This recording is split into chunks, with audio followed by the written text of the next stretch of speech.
انا هحتاج ل3 حبات من البرتقال، والكميه بتكون حسب الرغبه.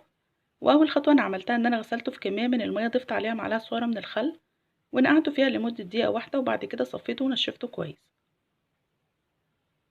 باخد بقى كده البرتقال بعد ما غسلته وجففته كويس، والكميه طبعا بتكون حسب رغبتك، وبقطعه بقى كده لشرايح تكون رقيقه جدا على قد ما بتقدري تكون الشرايح رقيقه عشان تجف بسرعه وما تاخدش وقت طويل. وبفردها بقى كده على طبق واسع، وبحطها بقى في مكان يكون جيد التهوية، مثلا تحطيها جنب شباك يكون قريب من الهواء أو الشمس، وهتسيبيها بقى تاخد وقتها لغاية ما تجف تماما. ممكن تاخد بقى أسبوع أو حتى 10 أيام. المهم إن انت تسيبيها تاخد وقتها لغاية ما تجف كويس جدا. وطبعا التجفيف في التهوية الطبيعية ده هيحافظ طبعا على فوائد البرتقال، عكس ما نجففها مثلا في الفرن، ده هيفقد كتير من فوائد البرتقال. هسيبها بقى لغاية ما تجف تماما، وبعد كده نكمل ونشوف شكلها. ده بيكون بقى شكل شرايح البرتقال بعد ما سبتها اخدت وقتها وجفت تماما. شايفين بقى شكلها بقت جافة ازاي؟ لازم تسيبيها تاخد وقتها لغاية ما تجف بالشكل ده، ما يكونش فيها اي سوائل او ما تكونش رطبة. بكده خلاص بتكون جاهزة. علشان بقى احول شرايح البرتقال المجفف دي لبودرة ناعمة، اما بقى تحطيها في الكبة او في مطحنة التوابل وتطحنيها بقى لمدة كافية لغاية ما تبقى بودرة ناعمة جدا. في الاول بس بتكسريها بقى بايديك القطع كده صغيرة على قد ما بتقدري عشان تبقى سهلة الخلط. وطبعا كل ما كانت مجففة كويس كل ما برضه هتطحن معاكي في وقت اقل وبنتيجة افضل. خلطتها بقى كده كويس. شايفين بقى شكل البودرة ناعمة جدا، كمان ريحتها خرافية. ده لأننا جففناها بطريقة صحيحة، فهتكون محتفظة بلونها وريحتها وكل فوائدها. كمان كل ما هتجففيها كويس كل ما هتطحن برضو معاكي لبودرة ناعمة جدا بالشكل ده. علشان بقى اتأكد ان البودرة دي كمان تكون ناعمة جدا ما يكونش فيها اي بواقي خشنة، هنخلها بقى دلوقتي باستخدام مصفى سلك تكون ضيقة. دخلت بقى كده خلاص كل كمية البودرة. شايفين بقى شكلها ناعمة جدا ازاي؟ نتيجتها وهمية. بكده خلاص البودرة بتكون جاهزة. هجيب بقى دلوقتي برطمان من الازاز بعد ما عقمته، وهضيف بقى فيه 3 معالق كبيرة من بودرة البرتقال. هاضيف بقى دلوقتي على بودرة البرتقال في البرطمان مقدار تلت كوباية من زيت اللوز الحلو. ولو مش متوفر بقى عندك زيت اللوز الحلو تقدري تستبدليه بزيت دوار الشمس العادي اللي احنا بنستخدمه في الطبخ، لأن الزيت ده بيكون خفيف جدا وكمان بيكون عديم الرائحة، فمش هيأثر خالص على الريحة العطرية للبرتقال. ضفت بقى كده الزيت على البودرة في البرطمان، وباستخدام بقى معلقة تكون جافة تماما هقلب بس كده المكونات. مجرد بس ان انا اخلط البودرة وتختلط كويس بالزيت. بعد بقى ما خلطت المكونات غطيت بقى كده البرطمان وهحطه بقى دلوقتي في حمام مية سخنة. حمام المَيّة السخنة بقى بيكون عبارة عن طبق كده عميق باحط فيه كمية من المَيّة المغلية، وبعد كده باحط فيه البرطمان اللي فيه المكونات، واسيب بقى البرطمان كده في المَيّة لغاية ما المَيّة دي تبرد تمامًا. بعد ما المَيّة بقى بتبرد بتلاحظي إن المكونات اللي جوه البرطمان بقت دافية، وبفعل بقى الحرارة المكونات دي هتندمج كويس مع بعض، وبودرة البرتقان هتنزل كل فوايدها في الزيت. وبكده الزيت هياخد كل خواص وفوايد بودرة البرتقان دي بطريقة صحيحة جدًا من غير ما نعرضه نهائيًا للنار. خرجت بقى كده البرطمان من حمام المايه السخنة بعد ما نشفته بقى كويس جدا. هغطيه بقى دلوقتي باستخدام فوطة وباستخدام ورق فويل. المهم ان انت تغطيه كويس جدا ما يكونش فيه ولا جزء معرض للضوء. غطيت بقى كده البرطمان وهحطه بقى في اي مكان في المطبخ في اي درج، يعني المهم ان هو يكون مكان مظلم او معتم ما يوصلش ليه اي ضوء. وهسيبه بقى بالشكل ده لمدة اسبوع، وممكن حتى تقدري تسيبيه لغاية شهر، يعني من اسبوع لغاية شهر. وكل ما هتسيبيه لمدة اطول كل ما هيديكي نتيجة افضل كمان. بس بتراعي بقى ان خلال مدة التخزين دي ان انت كل يومين او 3 ايام ترجي البرطمان كويس جدا، او ممكن تفتحيه وتقلبيه بمعلقة تكون جافة تماما. مجرد بس ان انت بتخلطي المكونات مع بعض وبعد كده بتغطيه وتحفظيه تاني. الطريقة دي بتساعد ان كل المكونات دي تندمج بشكل افضل، وكمان تنزل فوائدها بشكل اسرع كمان. خرجت بقى كده البرطمان بعد اطول فترة ممكنة. شايفين لون الزيت اتغير ازاي واخد نفس لون البرتقال، وبالتأكيد كمان اخد نفس فوائده. بعد بقى ما بفتح البرطمان بجيب معلقة تكون جافة تماما وبخلط بس كده المكونات مع بعض، مجرد بس انها تندمج قبل ما اصفيها.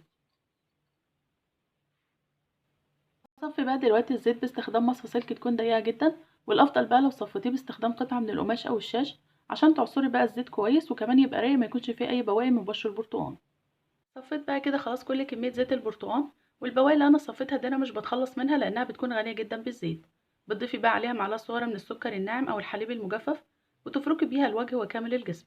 بتكون سكراب هايل لتفتيح وترطيب البشرة. وده بيكون بقى شكل زيت البرتقال بعد ما صفيته. شايفين بقى شكله لونه حلو جدا وريحته خرافية. نتيجته هايلة. بكده زيت البرتقال بيكون جاهز. جيب بقى كده طبق وابتدي بإضافة معلقتين من جل الصبار.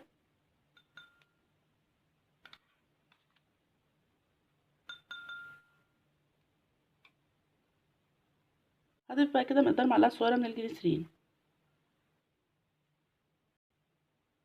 هجيب بقى دلوقتي زيت البرتقال اللي انا جهزته في الاول وهبتدي بقى اضيفه بالتدريج على جل الصبار. في الاول هضيف معلقة وكل ما احتاج هضيف بالتدريج اثناء الخلط، لكن ما تضيفيش كمية كبيرة من الزيت عشان قوامها ما يبقاش سايل. ضفت بقى كده مقدار معلقة من زيت البرتقال على جل الصبار، وهبتدي بقى كده بخلط المكونات دي كويس مع بعض لغاية ما بتختفي بقى معلقة الزيت تماما. اول ما بتختفي بقى معلقة الزيت بضيف معلقة تانية بقى كده من الزيت، ومش بستعجل زي ما قلت في اضافة الزيت عشان قوامها ما يبقاش سايل. شايفين بقى قوامها بيتغير ازاي؟ الزيت بقى كده اختفى تماما. هضيف بقى كمان معلقة تانية من زيت البرتقال. ضفت بقى كده معلقة تانية من الزيت، هكمل برضو خلطها لغاية ما تختفي تماما، وتفضلي بقى تضيفي كده بالتدريج في الزيت اثناء الخلط لغاية ما بتحصلي على قوام كريمي ناعم. وتقدري بقى انك تتحكمي في القوام، لو عايزاه يبقى سميك هتزودي في جل الصبار، ولو عايزاه يبقى ناعم هتزودي بقى في زيت البرتقال، ده بيرجع بقى لرغبتك. هكمل بقى خلطها واوريكم شكلها النهائي. ده بيكون بقى شكل الكريم بعد ما خلطت المكونات كويس مع اضافة زيت البرتقال بالتدريج اثناء الخلط. شايفين بقى قوامه كريمي وناعم جدا، كمان قوامه مظبوط، مش تقيل ومش خفيف. هضيف بقى دلوقتي عليه المكون الاخير. المكون بقى الاخير اللي هضيفه دلوقتي على كريم البرتقال هتكون مقدار نص معلقه صغيره كده بس من الكريم المرطب. وتقدري طبعا تستخدمي كريم يكون خفيف عشان يكون سهل الامتصاص على البشره. هكمل بقى دلوقتي خلط المكونات بقى للمره الاخيره لغايه ما كل المكونات تندمج مع بعض. الكريم ريحته حلوه جدا. هخلطها بقى كويس، وبكده خلاص الكريم بيكون جاهز بعد ما خلطت بقى كل المكونات كويس مع بعض. شايفين بقى قوامه كريمي وناعم جدا.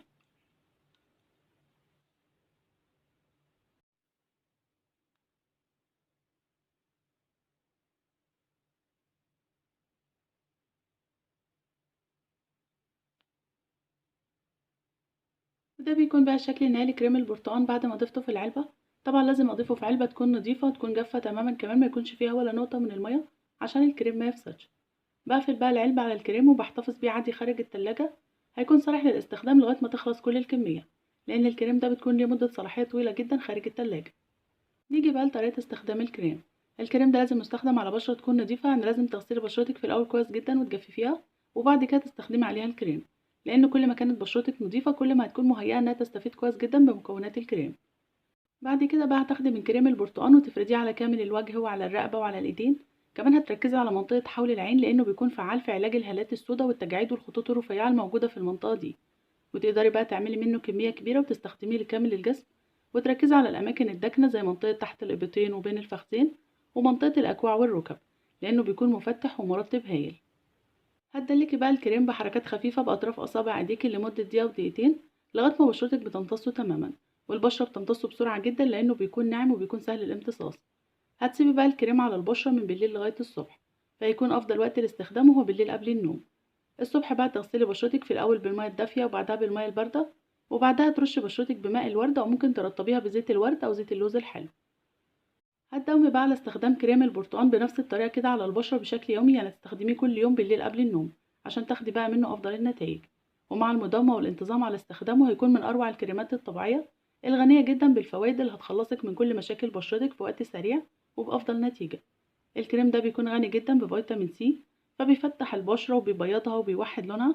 كمان بيكون علاج فعال للبقع الداكنة والتصبغات الجلدية مع مداومة استخدامه. كمان الكريم ده بيعمل كمطهر طبيعي للبشرة من البكتيريا، فبيعالج حب الشباب والبثور وأثرهم الموجودة على البشرة، وبيكون مضاد للالتهابات، وبيعيد لبشرتك النضارة والحيوية.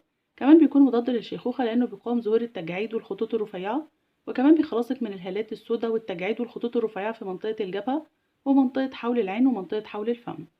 ولو استخدمت بقى كريم البرتقال لكامل الجسم وعملت منه كمية كبيرة هيكون أفضل وقت لاستخدامه هو بعد الاستحمام، بما إنه بقى مضاد للبكتيريا هيخلصك من الروائح الغير مستحبة زي ريحة العرق الكريهة. تقدري طبعا كمان تستخدميه زي ما قلت على الأماكن الداكنة، بيفتحها جدا ويرطبها، وكمان بيكون فعال جدا في تفتيح المنطقة الحساسة وتعطيرها وتعقيمها. كمان بيعطر كامل الجسم بعطر حلو جدا. كريم البرتقال بكل المكونات المستخدمة في عمله بيكون وصفة سحرية للعناية ببشرتك، وهيغنيك عن شراء منتجات غالية جدا للعناية بالبشرة خاصة خلال فصل الشتاء. هيكون مفتح ومرطب، وكمان مضاد للبكتيريا ومعطر لكامل الجسم، وكمان بيفتح المنطقة الحساسة والأماكن الداكنة بفعالية. وأتمنى طبعًا إن تكون وصفتي النهارده عجبتكم. لو عجبتكم متنسوش تعملوا لايك وشير وتشتركوا في القناة وتفعلوا الجرس عشان يوصل لكم كل جديد من وصفاتي. والسلام عليكم ورحمة الله وبركاته.